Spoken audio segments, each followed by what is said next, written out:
Welcome to Not Milk Never Milk. Subscribe if you're lactose intolerant. You start by confirming router power and having the SSID and password ready so you can act immediately.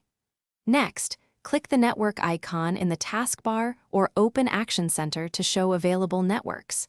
If Wi-Fi is off, enable the adapter in the network menu. Also make sure airplane mode is disabled. Once done, scan the list for your network name. These steps are quick, but necessary, because Windows won't let you join without the adapter active and correct credentials. You select your SSID from the list and click Connect, choosing Connect automatically if you want future convenience. When prompted, type the network passphrase exactly, case, symbols, and spaces matter, then press Enter. Once authenticated, Windows associates with the router and negotiates an IP address. Make sure to choose the correct network profile: private for trusted home networks, public for untrusted locations. If Windows reports limited access, wait a few seconds while it completes DHCP and DNS. You finish by verifying internet access. Open a browser or run ping 8.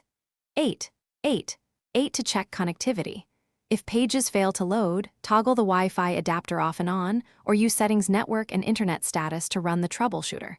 Once done, try a router reboot, and if problems persist, update the wireless driver from Device Manager or assign a simple static IP and DNS to rule out DHCP issues. Key tip: if nothing works, reboot the router first. It resolves most transient faults. Thanks for watching. If this was helpful, leave a like and consider subscribing. See you next time.